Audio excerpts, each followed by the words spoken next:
여기까지만 보면은 이미 거의 확실해진 것 같아요. 시각 외에 뭐 청각이나 이런 것들도 이미 이 미각에 영향을 미치는 요소는 너무나도 크다. 청각도요? 그래서 유비빔 씨가 그렇게 했구나. 그런 청각 아니야. 안녕하세요. 안녕하세요. 안될과학약 유런입니다. 흑백 요리사가 엄청 히트잖아요. 너무 히트했어요. 재밌어서 저 네. 보자마자 과학해야겠다. 요리 어차피 잘 못하니까 되게 과학적인 요소 이야기할 게 좀 많이 있더라고요. 사실 저도 이제 재미에만 포커스를 처음에 더 가지고 보다가 보다 보니까 뇌과학적으로 풀 수 있는 게 되게 많고 또 다른 얘기도 할 수 있는 게 되게 많네라는 생각이 들긴 하더라고요. 맞습니다. 저희가 그 요리에는 숟가락을 못 얹지만 그 프로그램에는 숟가락을 한번 넣어. 흑백 요리사 속 과학 좀 시리즈로. 유라님이 또 뇌과학 박사잖아요. 네, 그렇죠. 네. 그래가지고 흑백 요리사가 핫할 때 한번 준비해봤습니다. 흑백 요리사 관련해가지고 화제가 됐던 또 많은 분들한테 웃음을 줬던 장면이 안대를 유비빔 씨. 아니면은 매개- 백종원 바스 먹을 때. 그러니까 먹을 때 당연히 네, 그거 네. 얘기할 줄 알았어요. 네. 저는 그 짤 때문에 보기 시작했거든요. 네. 이제 그걸 보다 보니까 양님께서도 저한테 물어보셨잖아요. 이게 눈을 감고 혹시 진짜 먹으면은 뭐가 좀 다를 수 있냐? 뭐 이런 식으로. 그러니까 제 질문은 평가 방식이 블라인드로 평가를 하잖아요. 그 평가 방식은 되게 잘 만든 것 같아요. 근데 한편으로는 이거 되게 예쁘게 만들 수 있는 분들은 좀 아쉬울 수도 있겠다. 그리고 또 이렇게 시각적인 것도 분명히 그 요리에 되게 재밌는 부분이고 일부분일 텐데 그분들은 좀 아쉽겠다 싶어서 어떻게 보면 뇌과학적으로 맛을 느낄 때 그 시각적인 게 영향을 주는 걸 차단시키는 게 아닌가라는 생각이 들어서 실제로 이거에 대한 연구 결과나 어떤 그 백그라운드가 있는지가 좀 궁금했습니다. 근데 저도 이번에 말을 듣고 찾아봤거든요. 와, 이거만큼 연구가 많이 된 분야가 있을까라는 생각이 들 정도로 너무 많아서 사실 그 정도요? 다 보지도 못했어요. 그러니까 사실 저도 이제 보면서 아까웠던 게 저렇게 예쁘게 플레이팅을 하셨는데 결국 이거를 한 숟가락에 떠가지고 보지 못한 채로 먹어야 된다는 그 안타까움이 존재는 하더라고요. 질문부터 드릴게요. 샐러드를 이렇게 세 가지로 플레이팅을 해놨어요. 예. 이 중에서 이것도 플레이팅인가요? 예. 네. 여기서 어떤 거를 돈 주고 사 먹을 것 같아요? 돈 주고 사 먹을 건 없어요 여기서.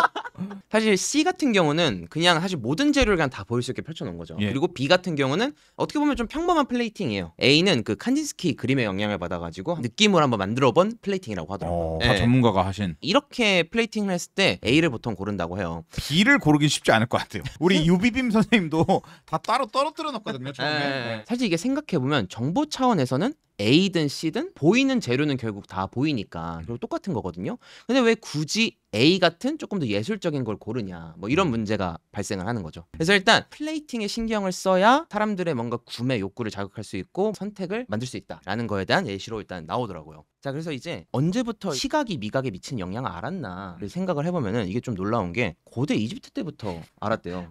이것도 이집트로부터 시작됐어. 예. 그래서 그때부터 약간 뭐 꽃이나 이런 식물의 그런 색소를 이용을 해가지고 음식에 물을 들였다 뭐 이런 얘기도 이제 존재를 하고 옛날부터 이제 이거에 대한 중요성을 알았던 거죠. 그래서 이거를 이제 처음 알게 된 거는 그 1936년도에 이제 화학자였던 모이어 라는 이제 분이 계시대요. 그래서 이분께서 음식의 색과 관련해 가지고 실험을 하신 게 좀 처음이라고 합니다. 그래서 그분 같은 경우는 오렌지만 나는 젤리와 파인애플만 나는 젤리가 좀 그 색깔이 좀 일치했을 때 사람들이 훨씬 더 이제 이거를 좀 자연스럽게 받아들였다. 이런 연구가 존재를 했고 이것도 약간 비공식적인 기록인 것 같긴 한데 이제 이 모이어란 분이 본인 친구들을 이제 데려다가 불을 끄고 음식을 먹였대요. 음식 자체는 물론 완전 정상적인 음식이었대요. 근데 불을 켜고 보니까 음식에다가 색깔에 이상한 짓을 한 거죠. 뭐 예를 들어서 파란색 스테이크라든지. 그랬더니 이제 그 사람들이 먹을 땐 괜찮았는데 그 색깔을 보자마자 다 막 화장실에 가고 싶어하고 뭐 이런 거를 이제 보고했다는 좀 비공식적인 기록도 존재를 합니다. 어쨌거나 이제 이분의 연구가 좀 이제 시작점이 된 것 같아요. 그 후로 최근까지 굉장히 많은 연구가 되어 있는 걸로 알고 있습니다. 본격적인 내용에 앞서가지고 미각에 대한 좀 흥미로운 사실 두 가지가 있어요. 하나는 그 다른 오감에 비해서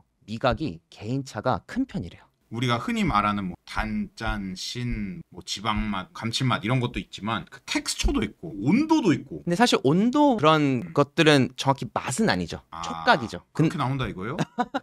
너무 과학적인 어떤 협의의 정의가 아니라 대중이 느낄 때는 온도 이런 그러니까 텍스처 이런 것도 굉장히 맛의 범위에 들어간다는 맞아요. 그렇기는 해요. 근데 일단 그냥 미각만 따졌을 때에도 개인차가 엄청 크다. 왜냐하면은 그 혀에 있는 미각 수용체 세포수 차이가 굉장히 난대요. 그래서 그 진짜 맛을 민감하게 느끼는 사람들을 슈퍼 테이스터라고 부르는데 그분들은 보통 사람들에 비해서 미각 수용체가 16배나 많다고 합니다. 그 다음에 두 번째가 또 재밌는데 보통 다른 감각 같은 경우는 우리가 시각이 차단됐어요. 그러면은 시각이 차단되면 보통 시간이 지나면은 청각이나 좀 촉각 같은 게 예민해지는 현상이 발생을 한대요. 근데 흥미로운 게 시각을 차단해도 미각은 그렇게 예민해지지 않는데요. 우리가 맛을 느끼는 것 자체에 이미 다른 감각이 너무 중요하게 쓰이기 때문이 아니냐 뭐 이런 얘기가 있더라고요. 여기까지만 들어봐도 이 시각이 주는 게 많겠는데라는 게 제가 조금씩 들기 시작을 한 거예요. 일단 그리고 슈퍼 테이스터들은 또 재밌는 게 눈을 감으면은 또 이제 음식 맛을 좀 구분하는 능력이 떨어지긴 하는데 슈퍼 테이스터들은 눈을 가려도 맛을 굉장히 잘 구분을 한다고 합니다. 그러니까 사람마다 개인차가 너무 큰 거예요. 뭐 라면 눈 가리고 먹으면 구분할 수 있냐? 우유, 소주, 맥주 뭐 이런 걸로 주로 하잖아요. 근데 그런 거 꼭 잘 구분하는 분들 계세요. 제가 개인차가 크다 보니까 제가 못한다고 남들이 못하는 상황이 아니다. 미각 관련해서는. 네. 만약에 누가 만들었는지는 블라인드고 대신 이 플레이팅을 볼 수 있다면 결과가 달라졌을 것인가? 어떻게 보세요? 저는 꽤 줄 수 있었을 거라고 봐요. 그러니까 맞아. 지금 제가 조사한 거는 조금 더 정말 미각 자체에 영향을 주는가 그렇죠. 집중적으로 그렇죠. 조사를 해봤거든요. 재밌는 것 중에 하나가 체리맛 음료인데 이게 색깔이 없어요. 근데 거기다가 색깔을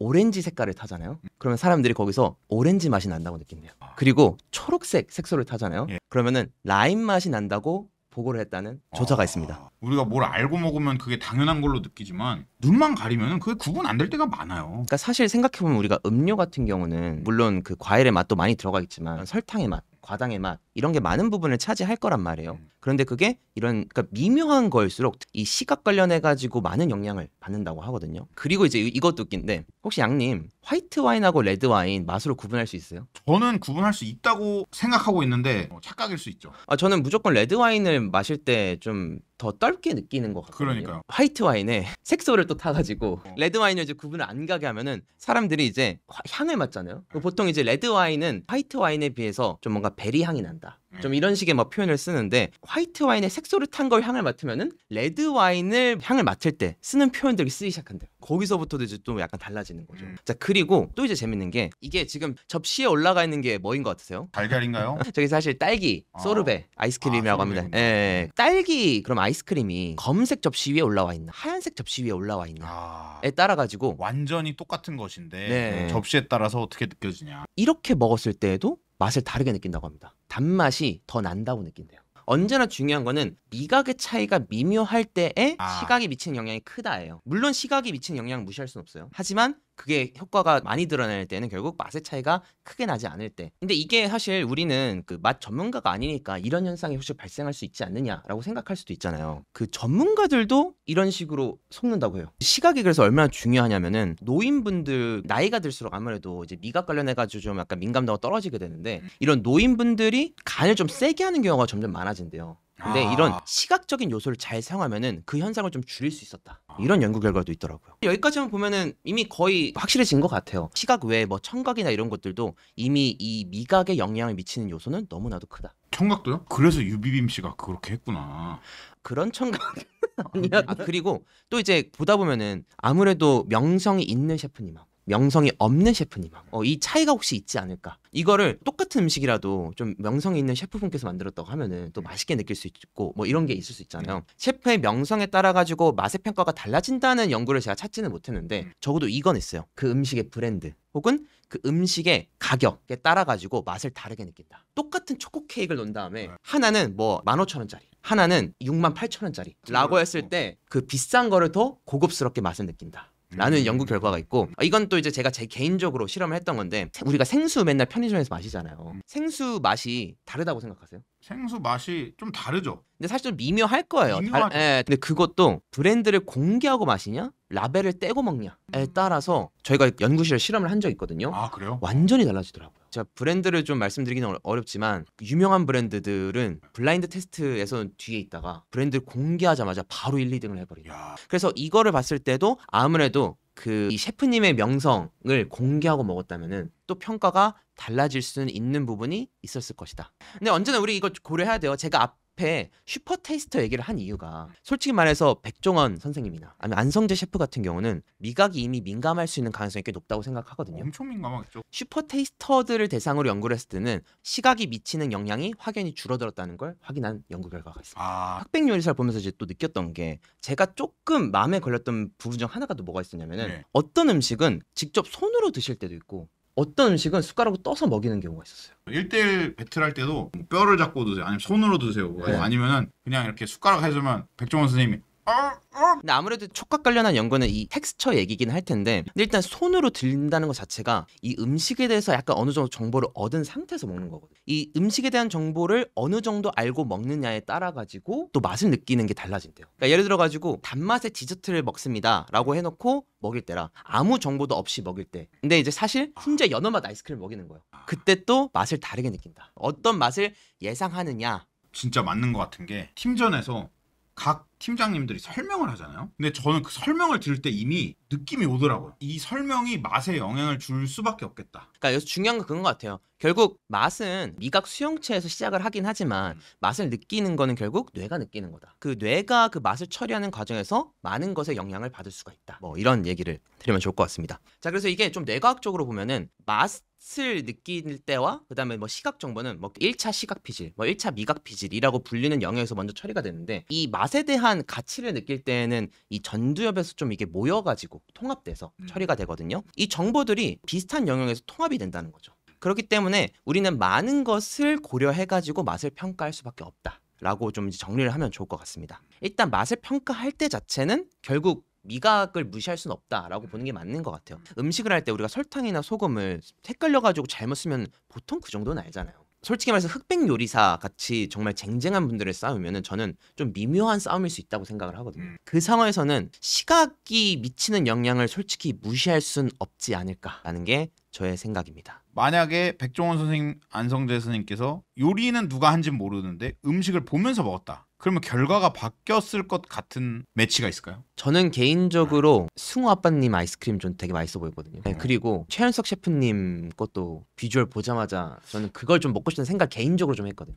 좀 대중적인 네임밸류에 따라가시는 것 같은데요?